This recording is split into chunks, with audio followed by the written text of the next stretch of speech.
What's good, guys? Getting another kitchen video. We're here to talk about Cherish today. Episode number 3, I believe. Moon's Dew Beam is the name of this episode. Season 2, episode 3. So, I'm getting my breakfast together. So, for this episode, we get, Ellis wakes up in bed on Sunday is heavy on his mind. We see he checked his phone, so obviously he's probably reached out to her, and she has decided not to engage or respond to him.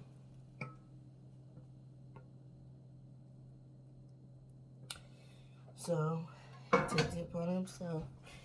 He gets up. I think he sends her another text or something like that, and then we see him get up out of bed. Next thing we see is him entering a barbershop. And he's got a nice shirt on and everything. Going to get his hair cut. And the barber's like, you spending $25 on a haircut? You must have a court appearance or you got a date. And he said, I think I am not going to court. So they like, oh, okay. So the barber makes it a point to give Alice a good cut for a date. He tells the barber that he messed up. You know, it was an old friend of his that they used to date before, and you know, things got a little heated, and when she wanted to go further, he stopped her. It was like, you know, his life is real messed up right now. Things are complicated, so he was like, we should just try to be friends, not knowing that rejection was going to hurt Alice once again, take her back to the place she was in when he hurt her in hospital. So the barber like, yeah, you messed up, man. He said, yeah, so I'm trying to go fix it. But I thought I was doing the right thing by telling her my life is complicated right now while I've sort these things out. Maybe we could just be friends with one another, is what he was trying to do. But Alice wasn't hearing it. Sunday wasn't hearing it. So, Alice gets the haircut. We see that he gets the haircut or whatever, and then I don't know what this is.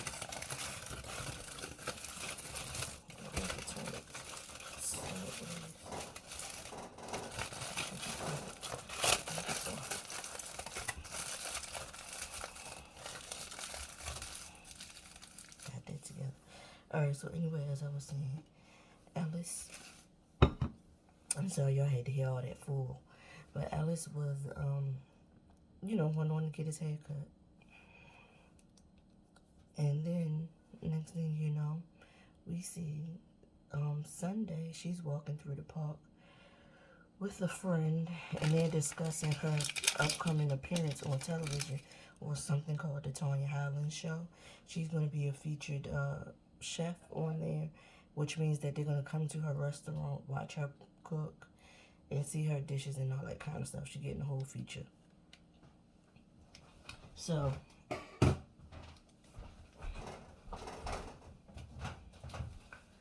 her and the guy discuss, her upcoming feature and stuff like that, and what happened when she went home to visit and check on her dad and all that kind of stuff like that.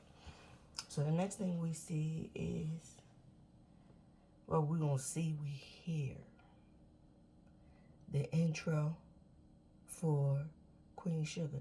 Dreams Never Die, Take Flight, Michelle and David Cello's theme music or theme song for Queen Sugar. And I said, oh, that's Unbiased Pies restaurant. I said, oh, what a way to bridge the gap between the two shows that are on the same network that actually come on one behind the other. So we see Hollywood and we see a waitress. Hollywood is at the restaurant. He speaks to Alice. They know each other apparently, and Alice goes to sit at the counter and have a chicken sandwich meal and some pie. Because he's driving down to Atlanta. So that's what he tells Hollywood. And at first I kind of was wondering if this was something that had happened in the past, but I said no. Because at first I was thinking, like, I know this is not supposed to be when he drove down and saw her in college or whatever. But the next part lets me know that, no, this is current times, right? So Hollywood goes to put the order in for the food or whatever. And this woman enters the restaurant and sits at the counter a few seats away from Alice. And I looked. I said, oh, well, ain't that nice? They got the actor who portrays Ellis is Henry Simmons. The woman who entered the restaurant is his real life wife, Sophia Brown. She also played on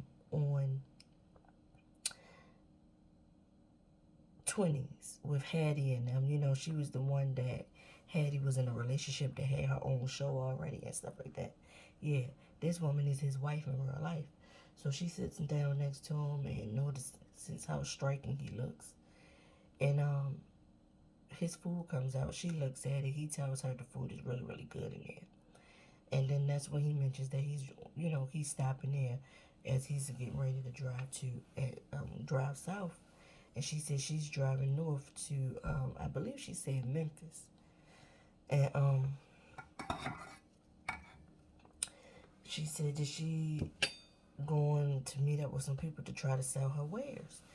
And in the midst of this conversation, we find out that she's an artist. She draws inanimate objects, and she also does ceramics and stuff. She shows him her card.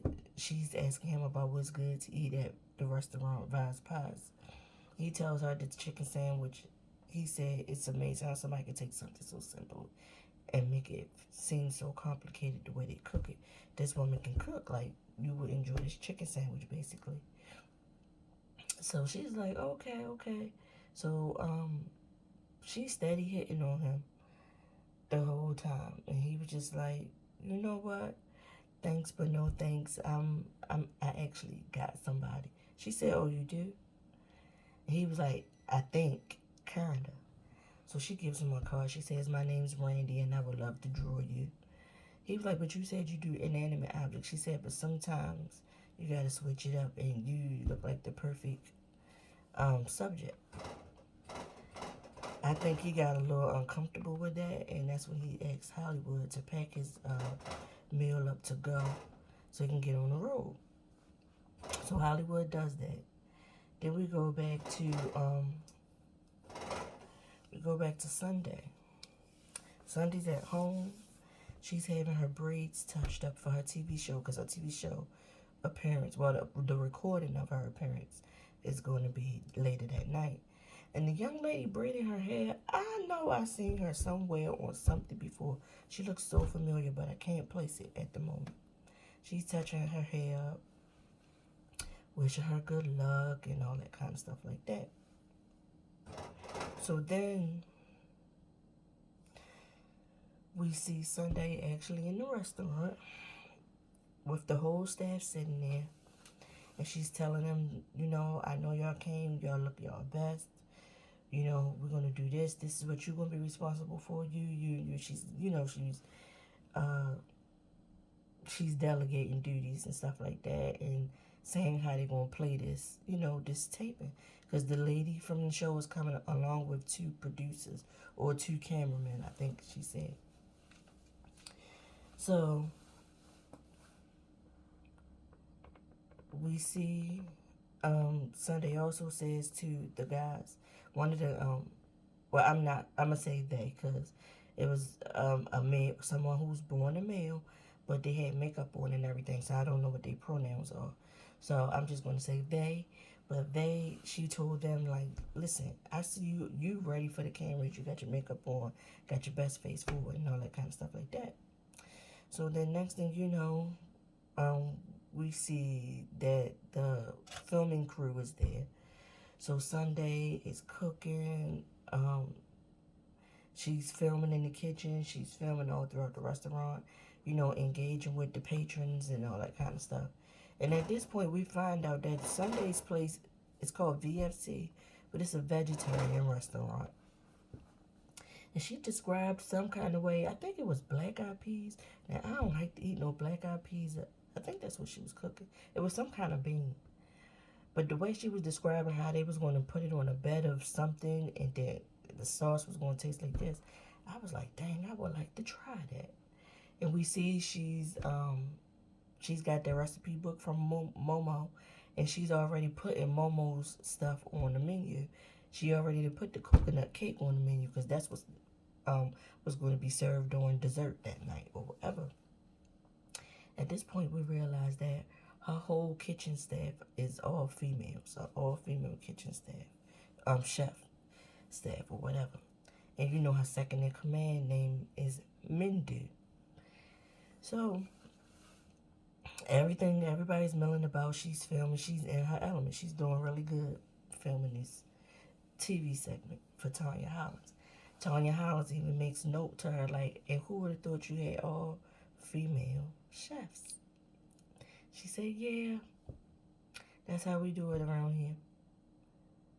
Next thing you know, we see freaking Alice pull up and walk up to the restaurant. I said, oh God.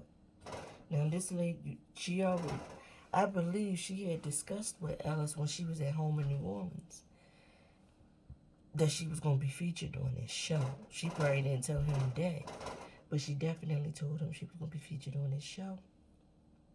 And because she hadn't responded to him, he wouldn't know that today's the day of filming. So I was thinking to myself, this about to be blown up. This going to be a mess because it is going to take a lot out of her to keep her composure when she sees him while she's filming. But he goes in. The host asks him, he tells the host that he wants one seat. He heard about this place, he just wanted to try it. So the host was like, all right, well, we got one seat available at the end of the bar.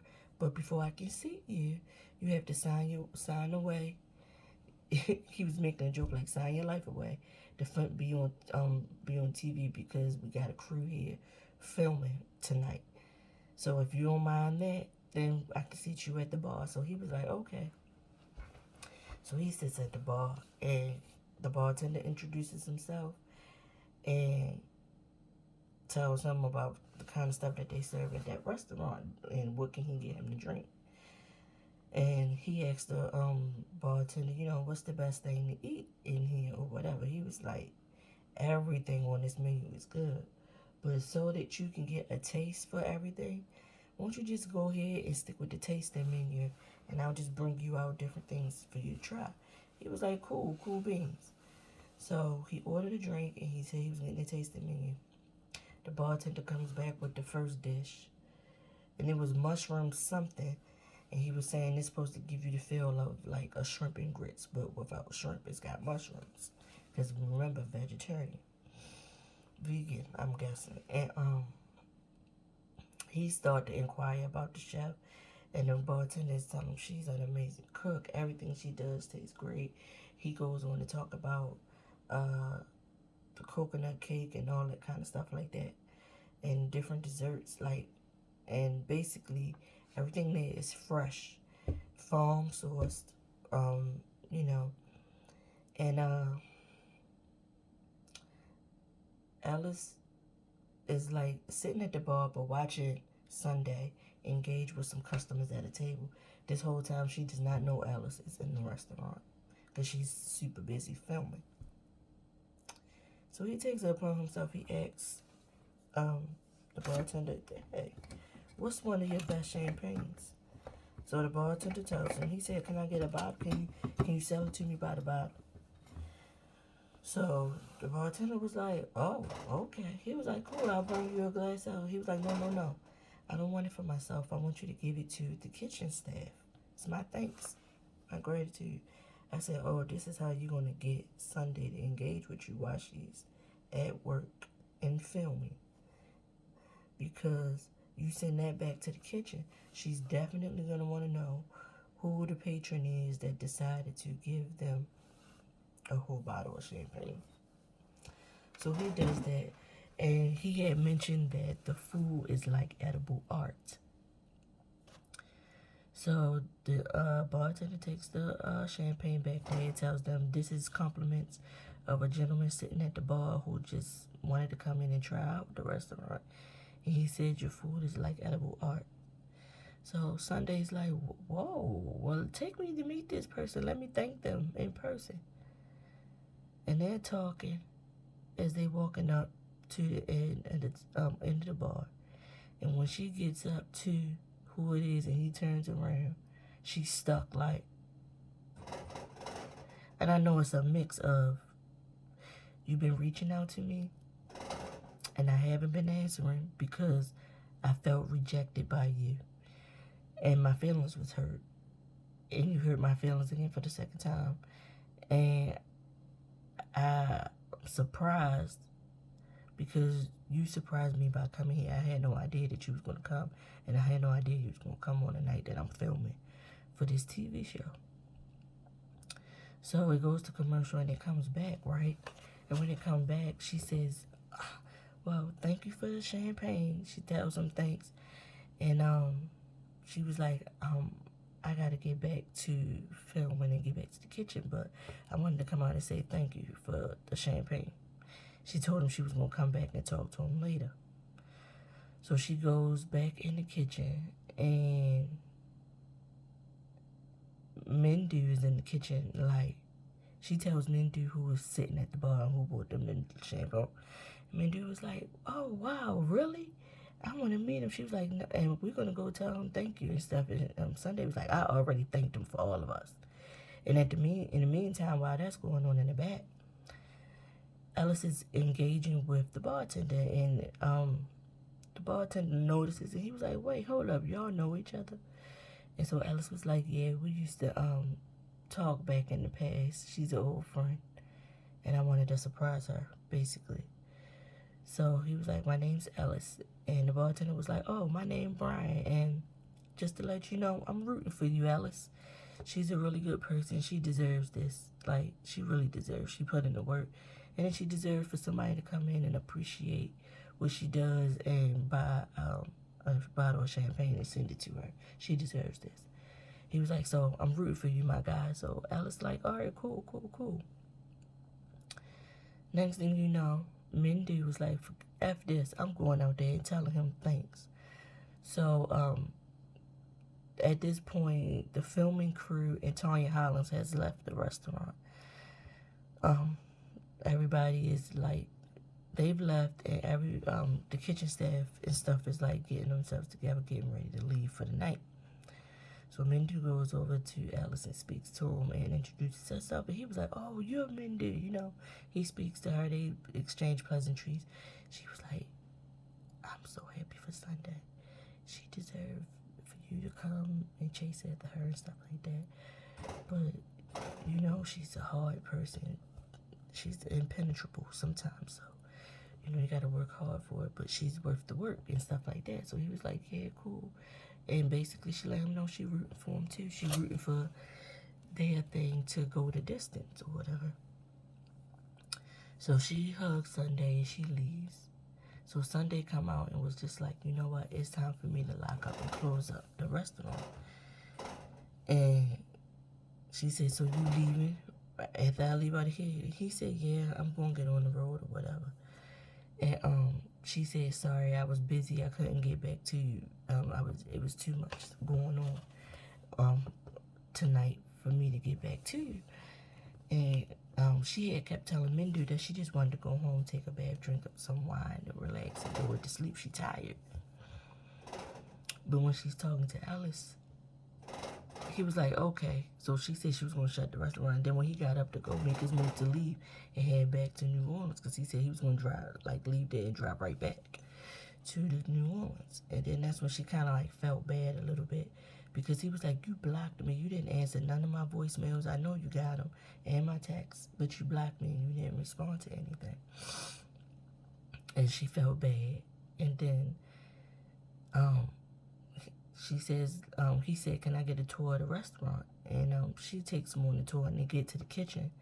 And she started pulling out some pans. He was like, I know you're not about to cook. And she was like, I'm starving. Like, she lets him know, like, she does not eat any of the food that she prepares for the patrons during the course of the day or the night that they're open for business. Like, she normally doesn't eat until it's all over, and she goes home and cook herself something. So she gonna cook or whatever. And he was like, okay, cool. He was like, you don't take a nibble of nothing. She said no. So she cooks a meal, and they sit in the restaurant and they talk and have their meal. Next thing you know, they're back at her place. She's in a t-shirt, a tank, and some sleep shorts, and he in his shirt and pants sitting on her couch. And again, the music they play on this show is top-notch, perfect for each scene. We hear some her in there. And we hear something else another song that I really, really like. But I can't think of what it was right now. But perfect music, okay? So, they sitting on her couch, they laughing, talking and everything. Basically catching up, I'm guessing. Or just having a conversation, letting it flow. And next thing you know, he moves in close to her and kisses her. And they kiss for a second. And then she pulls up and she stands up to walk off. And looks back and said, you're not coming? And they go to her room and they do the grown up. And the music they played during this scene, this was when they played her Damage. And I keep the captions on my TV. And this was when I loved the song Damage, but I wasn't quite sure of all the lyrics. I see the lyrics and they so perfect. So perfect. But they do the grown up and everything. And after the grown up is done, they're sitting there and they're talking. And that is how the episode ends, with them in bed with one another. So we're gonna see what's gonna happen. I do know that when she was talking to her friend who was touching up her braids, that friend mentioned the guy that Sunday had been seeing. He went to Morehouse, and she was like, Mr. Morehouse on your mind, or Mr. New Orleans. That she did mention that to Sunday, and I forgot to say that at the time when I was talking about that scene. But yeah, we see clips for the upcoming episodes, and something's going to happen. I don't know what. Something gonna happen, because they did discuss that he just didn't want to, complicate things. Things aren't easy right now with the separation and the impending divorce, and he's just trying to do what he can do to manage, because he doesn't want to throw his girls into a tailspin like he's been living for his kids. But right now, he was just taking a chance and taking the time to live for himself and do what it is that he wants to do. Because Sunday was basically saying she didn't want to be no damn secret, basically. I'm not going to be a secret person. And your girls or whatever aren't even aware that you have somebody that you're seeing and stuff like that. You're not going to hide me, basically. And he was letting her know that he doesn't want to hide her, but he's really sensitive to his daughter's emotions about the fact that, him and the wife are splitting up, and he can tell that Everly or Evelyn, whatever that oldest daughter's name is, that she gonna have an issue, So, it was good. It was a really good episode. I hope y'all enjoyed this. Y'all get in the comments and tell me what y'all thinking about this season 2 thus far. How cute you thought it was that they had his real life wife play someone who was hitting on him at the diner. and all that stuff like that, and how good he was looking in his suit. It's a man in a nice fitting suit. And I know he had some nice expensive cologne on too to match. Yeah, this episode was great. Let me know what y'all feel. Don't forget to hit the like and subscribe buttons on your way in or on your way out. I appreciate anybody who clicks on my video and watches it for even a second. I appreciate you. And I'll see y'all in the next week. In the next one, which will be next week. But peace, y'all. Be easy.